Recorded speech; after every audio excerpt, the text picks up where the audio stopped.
You all try and find a seat and let us make a start, because we have a lot of ground to cover and not an enormous amount of time. So if you could maybe shut the door. Welcome to Nesta. My name's Jeff Mulgan. I'm Chief Executive here, and we are very honoured to be hosting Howard Gardner. I've known Howard for more than 15 years, I realise, through multiple incarnations of your interests in multiple intelligences, leadership, schooling, education, good work, and so on. And one thing I have learnt over the years is that almost anything Howard says is going to be more interesting than anything I say, so I'm therefore going to shut up and hand over to him. And he will talk for, 45 minutes or so, and then there'll be time, a little bit of time for questions and responses. Howard, over to you. Thanks, Jeffrey, and good afternoon, everybody. Can you hear me? Yes. Okay. Hello? A bit louder. I think that's not that's not under my control. Well, let me start talking and tell me if it's a problem. Anyway, my admiration for Jeff Mulgan is almost boundless. Of course, since I met him 15 years ago, he was only 11 at the time. And one of these wonderful experiences one has, we probably haven't seen each other in 2 or 3 years, but the conversation immediately goes up to speed, and I just spent a wonderful half hour with him hearing about some of the things that he's doing at Nesta, and all I did was want to know more, and that's much better than some conversations I have. Anyway, I went back and forth with Mark Griffiths here about what to talk about, and I don't like to start with apologies and excuses, so I'll be very brief. We talked about a number of different things, and I couldn't decide which one to talk about, so I'm going to try to touch on all three in 45 minutes. I have to admit I'm not sure how related they are to one another, but part of talking will be to discover whether I can see a relationship, and if I'm lucky, whether you see any relationship. Those are the three topics, and I'll probably remember them as I get to them. Some years ago, I published a book called 5 Minds for the Future, which was my effort as a psychologist turned educator to say what kind of minds should we cultivate in the 21st century. This book was written in 2005 and 2006. It came out in 2007, interestingly, with the Harvard Business School Press, an area that I claim not to know anything about. But even in the half a dozen years since this book came out, I've clearly have had to rethink a lot of what I said, because in a sense this book was pre the height of the digital revolution.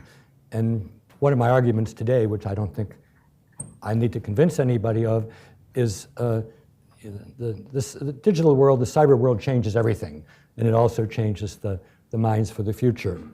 So 3 of the minds, next slide, forget the last 3 words. When I talk about the future, there are 4 megatrends that I have in the back of my mind. They're familiar to everybody in this room, so I can just name them. Being part of an increasingly connected world, connected in terms of ideas, money, movement of human beings, so on. The biological revolution means knowing much more about the brain and genetics than we ever did in the previous thousands of years. The digital revolution, which I just alluded to, and then something which I think is a cliche we all know, but the seriousness of which only gradually has dawned on me. Education begins at birth, or probably before birth, and I'm not being mystical here. Lots of stuff happens in utero, and most of the people in this room are through with your official education, but you wouldn't be here if you weren't continuing to learn, and even though I'm just about at the biblical death age, if I didn't continue to learn, I'd right away become anachronistic. So these are 4 things that are in the background of any discussion of education. I teach the Harvard Graduate School of Education. I'm in a one-person campaign to change the name of the school to the Harvard Graduate School of Lifelong Learning. And that's important because education is seen as somebody else's business. Lifelong learning is seen as everybody's business. So the first three minds are cognitive in the usual sense. The disciplined mind is the one that's most familiar to everybody because, in a sense, our grandparents and great-grandparents understood that if you weren't disciplined, if you didn't work steadily at things, you wouldn't get better, and that's very important for anybody who wants to be accomplished in the world. Where things are different now is unless you are at the top of a field and continue to remain there, you're either not going to have a job at all or you're just going to work for somebody else. And so attaining some degree of expertise, of mastery, is much, much more important than it was in the 18th or 19th or much of the 20th century. As a traditional educator, I also am interested in a third sense of discipline, which is the major ways of thinking that human beings have developed over the last couple of thousand years. I've argued extensively, my wife would say ad nauseum, that the natural ways of thinking we have about the world are very non-disciplinary. The way we think about the physical world, the way we think about the biological world, the way we think about the psychological world are not designed to be accurate theories. They're designed to allow us to live long enough to have children. But if we didn't have school, most of us wouldn't become literate, and none of us would learn to think in the ways of the major disciplines. So this is a slide of things which were probably always important, but they're more important now than ever before. The second mind is always epitomized by this man, who everybody here recognizes. Many Americans don't, and if you talk about this south of the Mason-Dixon line, you get arrested. But this is, of course, Darwin, and Darwin is, to my mind, the prototype of the great synthesizer. You all know he traveled on the Beagle, collected huge amounts of data about flora and fauna, thought deeply about it for 20 years, and then came up with the principles of evolution, which are still, again, guide every serious thinker about the biological evolution unless they're south of the Mason-Dixon line, in which case, they can't embrace evolution. But it was actually pointed out by Murray Gell-Mann, the Nobel Prize-winning physicist, that in the 21st century, the most important mind is the synthesizing mind. And I think he was absolutely right. We're all inundated by information. We're deluged by it. We have to decide what to pay attention to, what to ignore, how to evaluate how reliable it is. That's where the discipline becomes so important. If you don't understand the methods which lead people to make assertions, you simply can't decide whether they are true or not. Then how to put them together in ways that they hang together for you, because if they don't, it's useless. And if you're in the communication business, which everybody in this room is in, how do you communicate it to other people? So the synthesizing mind is incredibly important, and yet, as the last line on the slide says, if you look to psychology, my discipline for what makes for a good synthesizing, we have very little to say on the topic. So if this were a longer talk, I would actually talk about what involved in writing a term paper. Do you use the same phrase here, term paper?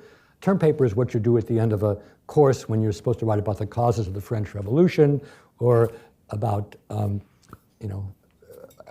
what is photosynthesis. And that's funny because photosynthesis is, of course, has the word synthesis in it. The procedures we've used in writing term papers, or whatever the equivalent here would be, are ones which we need to understand in much greater detail than we have until now. And the important point on this slide is the fourth bullet, method strategy. We as educators have laid out many different ways in which people can synthesize, and that's the list there. I think an educator is very bad if he says to everybody, you've got to synthesize by taxonomies, or by mind mapping, or by powerful images. But I think what a good educator does is give students a range of ways of synthesizing, so that we either can choose the ones that we like generally, or we can say, I'm going to synthesize in one area one way and synthesize in another area another way. But once you have some disciplinary knowledge and skills, how you put it together for useful purposes becomes very, very important. The third of the five minds is the creating mind. It's often called thinking outside the box. You've all heard that cliche. What I have to add to that cliche is you can't think outside of the box unless you have a box. And what is the box? It's the disciplinary knowledge and methods you have in the synthesizing that you've done. I don't want to sound like, I live in Silicon Valley, because I don't. Nonetheless, it's clear that those people who can go beyond where others are, who can think in new ways, who can transcend the current orthodoxy, have an enormous advantage. It's not given to everybody, but it is, especially in Anglo-American circles, what it is that we aspire to. This is telling me I'm supposed to have breakfast in Boston, and I'm sorry for that, but we'll shut it off so it doesn't make any more noise. This is the third point here, has the word app in it, application, and I'm going to refer to this here because later the last part of the talk is really about apps and what it means to have apps and what it means to go beyond apps. And that's, the creating mind is never satisfied with simply what the current ensemble of apps is. So I'm now going to say, if I was going too fast and you wished you didn't hear what I had to say, this is the summary. Discipline means going deeply into things.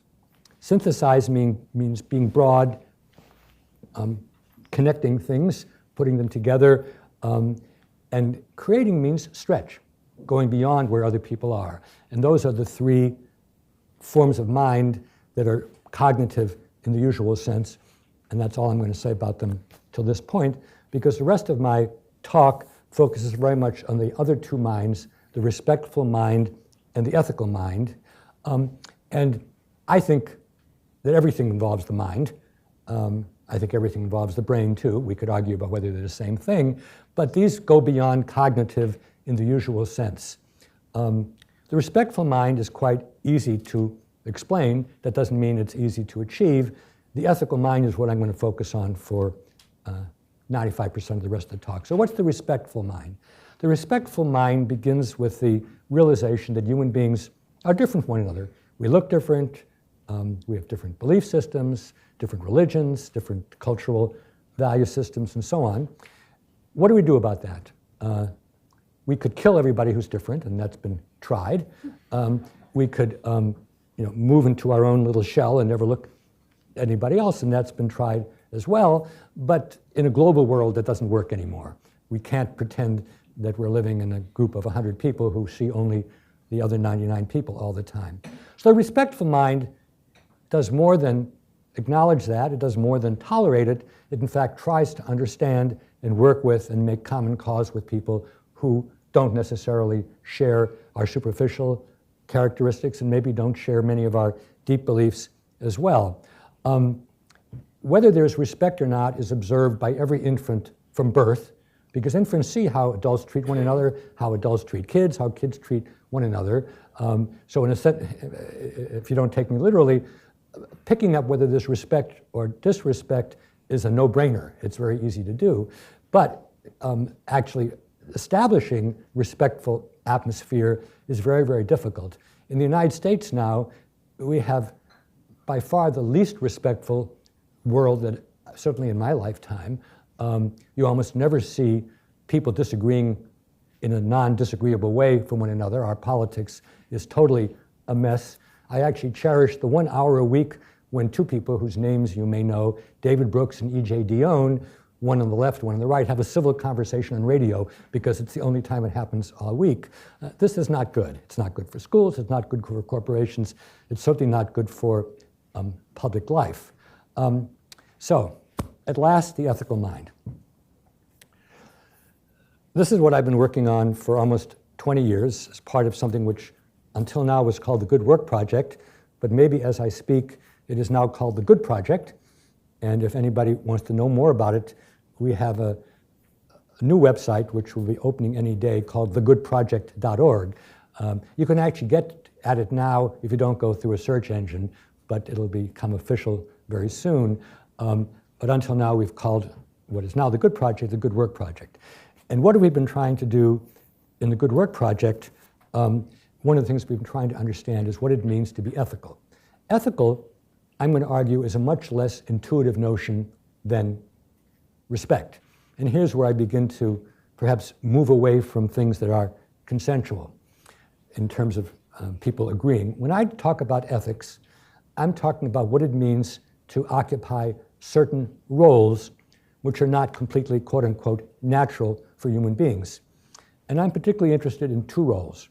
One is the role of a worker, and particularly the role of a professional, and the other is the role of a citizen, meaning somebody who belongs to a significant polity and has to make decisions about what to support, how to vote, what to canvass for, and so on. The first line here, higher level of abstraction, I would argue that by and large, until people are in the second decade of life, until they move toward adolescence, they have difficulty thinking in terms of roles other than themselves. I was always Howard, or if you knew me when I was a kid, I was Howie. But as I moved into the second and third decades, I wasn't just Howard or Howie, I was Howard as a young psychologist, and I was Howard as a citizen of my institution, which for 50 years has been Harvard, as well as the city I live in, the state, the country, and indeed the planet. We are citizens of the planet. If you doubt that, then you probably don't care about whether if you're sick and go in an airplane and you transmit some kind of a dangerous virus to another part of the world, you're being irresponsible, or if you use a gas-guzzling vehicles and you thumb your nose at climate change, again, you're not being a good world citizen in my considered judgment. But to underscore the point here, it is not natural, quote unquote, for individuals to think of themselves as being journalists or lawyers or auditors or architects or engineers. These are cultural roles which have developed in the last few centuries, and they have, quote unquote, requirements and credentialing and the potential to lose one's credentials, which is not what's true when everybody's a farmer or everybody is a factory worker, which was sort of the story of the 18th and 19th century. Similarly, people have always lived in groups. They've always been members of tribes, but there were a bunch of people who looked like them. They saw them, they behaved in certain ways toward them, and they could afford to be quite ignorant about what was happening in the rest of the world. In a digital world, in a complex world, in differentiation of labor world, that's not enough. So I mentioned, and should I stop here take a breath for everybody? Are there any questions of clarification that would be good for me to touch on at this point? Yes, sir. Is this about decision making and behavioral economics that's coming to the fore the last couple of decades? It's certainly about decision making, but it's also about how do you act on the basis of the decision. I mean, in the end of the day, ethics is not what the decision metrics yields, but what you actually do in these roles. But yes, I would even argue that a lot of this is and needs to be quite conscious, quite system two in a sense, to use Kahneman's terms. I follow behavioral economics, but I'm not particularly wearing that mantle today. So we've been studying good work empirically for almost 2 decades. This began because, and this is an economics remark, because of a trend which was very strong in the United States and the UK of thinking that markets are an inviolable good and that everything should be run according to market principles. I have no objection to markets in principle, but I don't think everything is best run in a completely market way. That's an aside. I don't want to get into that argument. What my colleagues, Bill Damon, Mike Csikszentmihalyi, and I did almost 20 years ago was to try to understand what it meant to be a professional in the United States. And we did this through intensive interviews with over 1,200 workers in 9 different professions. And I'm going to simply tell you the headline of that long study. Good work we define as having 3 properties. The first one is that it is technically excellent. The people know what they are doing. Number 2, it's personally engaging. They care. They look forward to going to work. They don't dread it. Monday is a good thing, not a terrible thing. Monday as the first working day. And the third E is ethical, that these people make decisions about how to behave and then carry out the decisions as well as they can in terms of that calculus. We have a little mnemonic. We call this the triple helix of the three E's.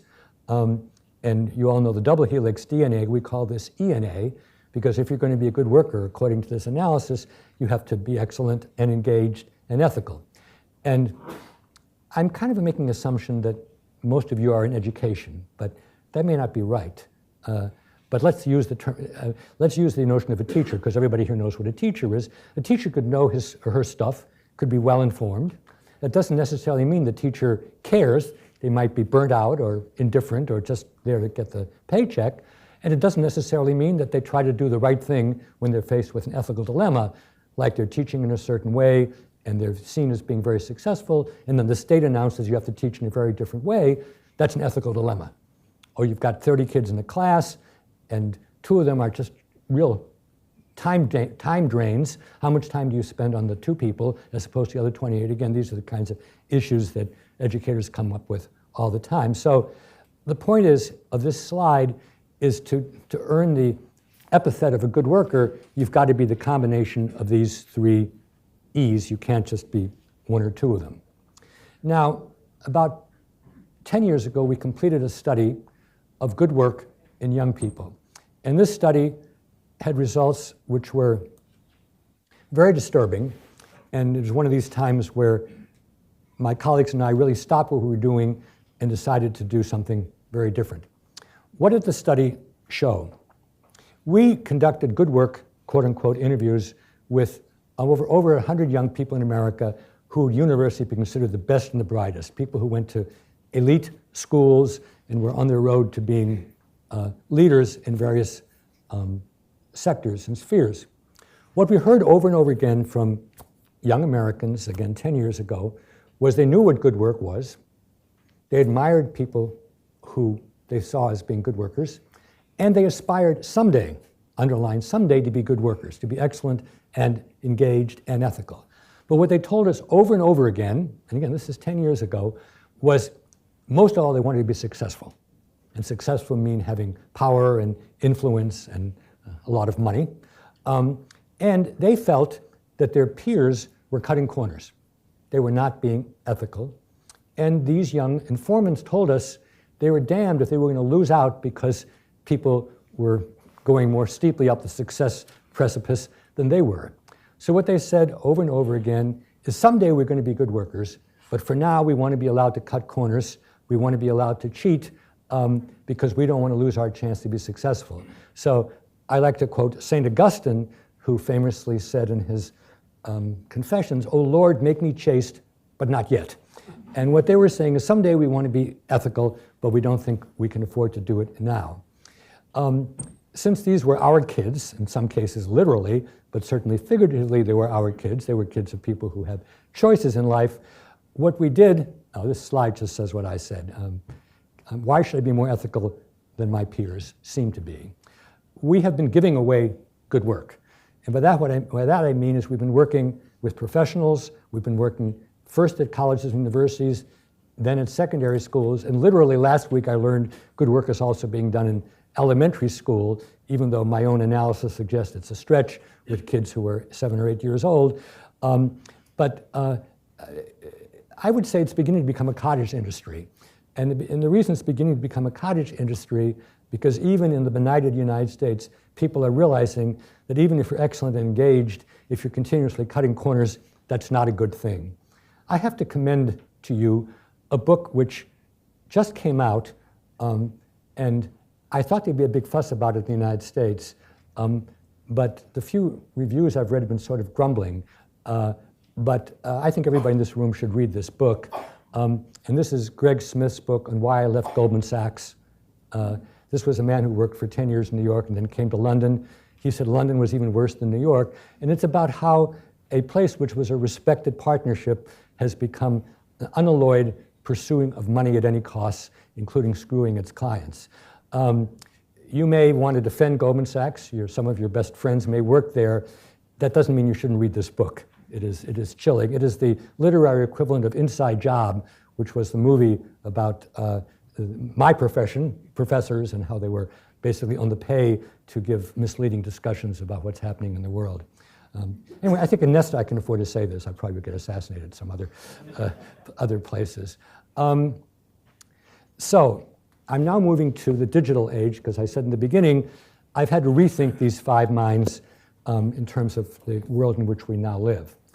I think it's harder to be disciplined in this world. When school was the most interesting show in town, and you did your schoolwork and then maybe you followed one extracurricular activity, you would do it every day and you'd get better, presumptively. But there's so much stuff going on, and we're all so wired, I revealed that in the last few moments, that the steady working on things to get better is, I think it's be more elusive. Also, I'll tell a story which I love. A kid came up to me after a talk a year or so ago and said, "Dr. Gardner, why should we bother to go to school when the answers to all questions are in this machine?" And I said, yeah, the answers to all questions except the important ones. Now that you can get any factual thing in this, or so-called factual thing in here, what we need to focus on in formal education is understanding the methods of the disciplines, and that's much more difficult, that's much more elusive. Certainly in American testing, I think it's probably less true other places. It's almost entirely based on factual knowledge, which is exactly what you don't need to memorize anymore because it's universally available. The digital world are partly a problem of synthesizing because there's so much more information available at everybody's fingertips. Nonetheless, there will be various kinds of aids developed to help us synthesize, and those could be very good. The question is, will they be constraining? Will they produce syntheses other than the ones we want, or will they be flexible, adaptable, as I say here, liberating? Again, this was not stuff I was thinking about when I wrote about the synthesizing mind some years ago. Creativity is probably the most fascinating thing. The emergence of Web 2.0 means that for the first time in life, in history, media aren't primarily receptive. People can engage actively with media, and you all know about this. And Web 2.0 and its subsequent manifestations could open up a cornucopia of possibilities for creativity.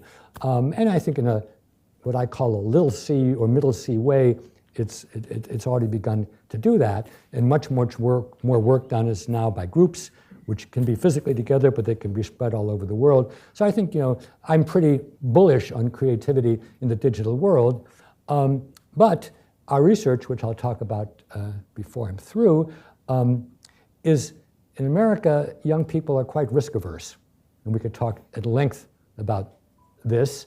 And to the extent they are, that may work against creativity. Finally, as I've already alluded, there's a big difference between how you relate to people whom you see every day, what I call neighborly morality. This is where the 10 Commandments and the Golden Rule apply, the folks on the block, so to speak. But what does it mean to be ethical in a much wider world where you're dealing with people whom you've never seen and may never see again, where you can have different kinds of avatars and can present information that's misleading as well as leading? What does it mean to be a citizen in a community like that?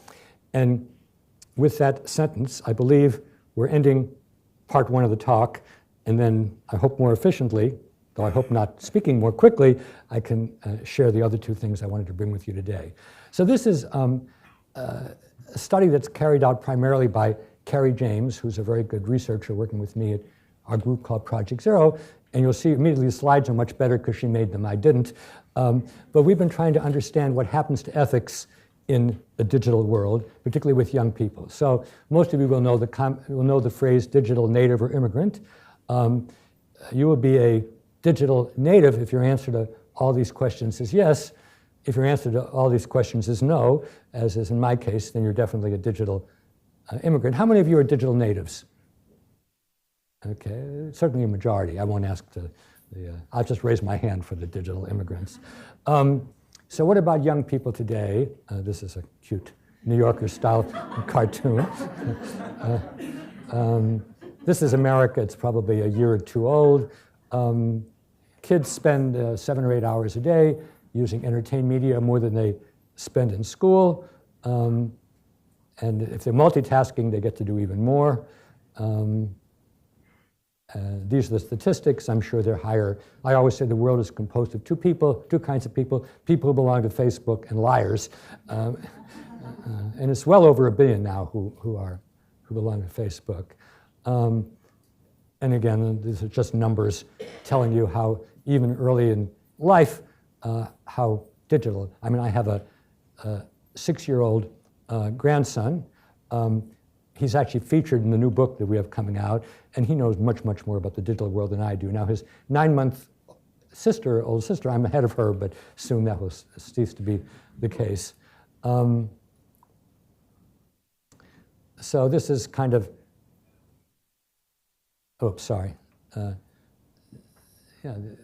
why should we care about digital life? If you're in education, distance learning, MOOCs, massive online courses. I belong to a research network on public participation. The whole notion of democratic institutions could be very much affected by the digital world and so on, but there are challenges, and of course you've already picked up that I'm going to talk about the challenges more than the opportunities. So we run something called the Good Play Project, where again, using our extensive interview techniques, we've worked with young people to try to understand how they deal with ethical issues which arise in the various incarnation of the digital world. And we've also interviewed their parents and teachers to kind of get a comparison with those groups. And the kind of questions we're asking is, how do they think about their online life? What are the choices they make? How do they respond to dilemmas? And this work, the Good Play Project, is focusing on 5 different areas. And this is important because it took us quite a while to decide what we thought the most important things. How do you present yourself in the digital world? To what extent is your identity genuine, contrived, completely false? Are there any things which you don't share and shouldn't share? What's the status of privacy? Ownership and authorship, intellectual property is so easy to spread and to change and to submit as your own. How do you decide who or what to trust, and why should people trust you online? And finally, this was our big insight beginning the research, is once you enter the digital world, once you have a digital trace, you're now belonging to communities whose spatial extent and whose temporal extent you can never know for sure. In the United States, I joke, no digital trace is ever lost except the 5 million emails that Karl Rove sent when he was in the Bush White House. And those will probably exist somewhere too. They're just not accessible. And so what we've been exploring in what we call the Good Play Project, one of the family of the Good Project offspring, are these 5 ethical fault lines. And what we do as a research technique is we present kids dilemmas and we ask them what to do with it. This dilemma basically says you're not supposed to go to parties when you have an athletic game going on, but you get convinced to go to a party, and then when you sign your Facebook, when you go to your Facebook the next day, you see there's some photos of you at the party, and if the coach finds out, he'll bench you, which means you won't be allowed to play. So this is a kind of dilemma that kids can get into, whether or not it's happened to them. And the typical response is, I'd untag the photo to save my own butt, or ask somebody else to do that. And these again are, these are kids who are basically adolescents. This is a somewhat more sophisticated response. It's a kind of a Kohlberg stage 4 response, and people know that. Basically, you're not obeying the rules, and so you should abide by the rules. This is a more sophisticated answer on our analysis, is a kid thinking about what kind of a role model he is for others and sort of what his image of a human being should be, her in this particular case.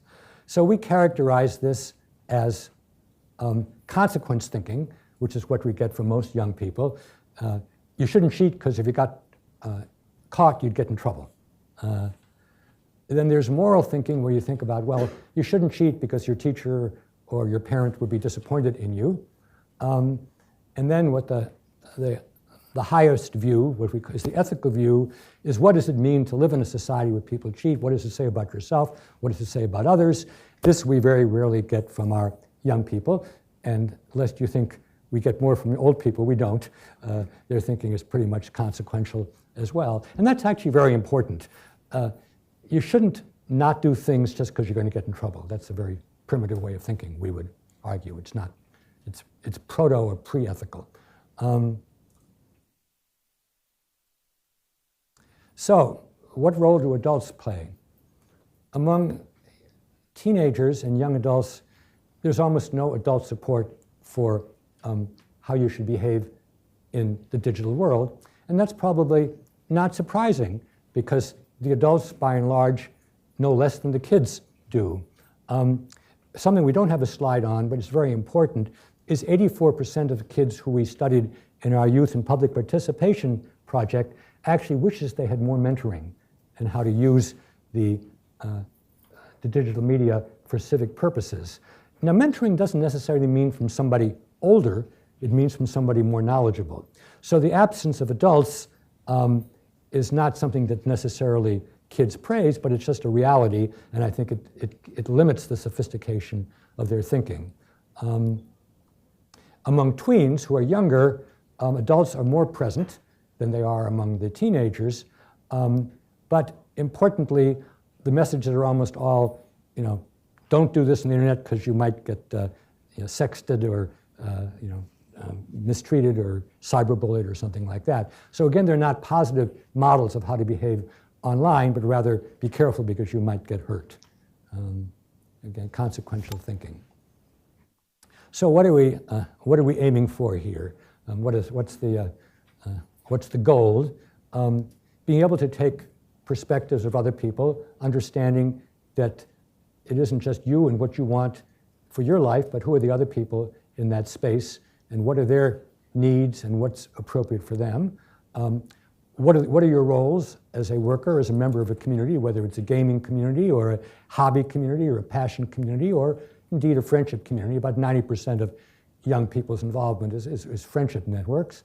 And then whatever the community is, which can be as small as the school or as large as the world, what do you need to have a kind of community you'd want to live in?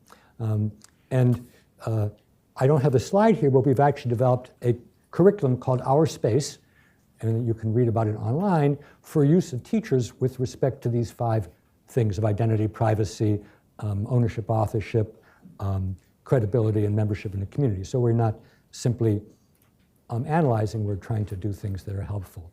So this is just a summary of what the good news is. People can pick up skills of communication. They can participate politically much more than ever before, but there's still a large ethical gap, and ethical thinking and citizenship are not natural ways of thinking. They're things which have to be cultivated by people who embody them, which traditionally has been older people. But in a book that I published a year or 2 ago, I argued that one of the wonderful things about the digital world is it's a place where young and old can work together in a way which wasn't very common, because the young people almost always know more about the technical things, but let's not fool themselves, that doesn't mean they're wiser, and at least some old people have some wisdom to share. So, the last part of the talk is, we're on time, because it's going to be very, very quick. But it is, I hope, a summary of where we've been for the last 40 minutes. With a wonderful student, who I think Amelia may remember, Katie Davis, we have written a book about digital young people, and the book will be coming out in about a year, and it's called The App Generation. And we hid the title of the book because we thought the best thing about the book was the title, and that we think to try to understand young people growing up today, if you want to understand it, you need to understand 2 things. One, for almost everything kids want to do, they want to have an app to do it. And they want the app to work and work quickly and get the work done. And if there's no app, that's a big problem. So they see their lives as hundreds of little apps, but here's the more interesting notion. They also see larger things in their life as a series of apps as well.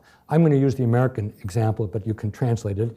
First, you got to get into the right high school, then you got to get in the right college, then you have to have the right extracurricular activities, then you have to do the right internships, and then you should go either to Goldman Sachs or McKinsey, but maybe you should go to Teach for America or Teach First before doing that.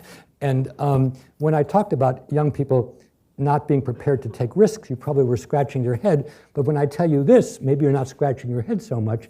Life is seen as being very programmed. Is this young people's fault? No, it's part of the larger society, but there isn't a lot of room for wandering or for wondering. It's very app dictated. Many of you, well, I'm not going to say many of you, some of you remember a book called The Lonely Crowd by David Reisman.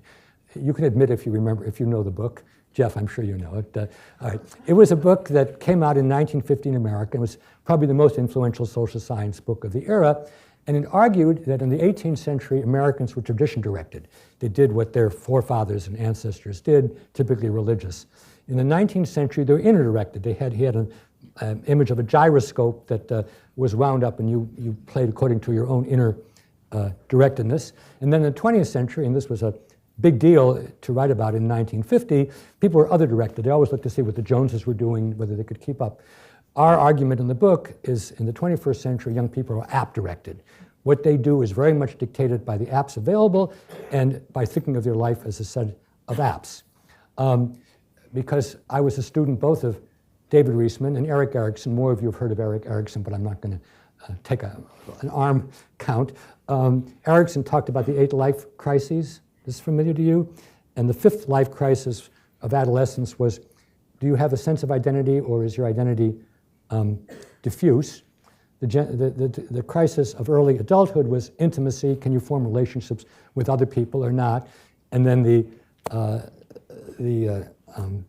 crisis of Jeff's age was called generativity, but it doesn't begin with I, so we changed it to imagination and creativity, kind of, what are you going to make of your work life? What are you going to pass on to your children? So in discussing the app world of the app generation, we discuss in the book how sense of identity is affected by thinking about life as a set of apps, how intimacy, there's a lot written about that on the Sunday supplements, sex, relationships, and then what about imagination, the Web 2.0 view. And we didn't just write another book, we have real data. And we talked to teachers who've been in the classroom for at least 20 years, and this is where we got the stunning result. Everybody say they don't take risks the way they used to, and this was not something we expected at all.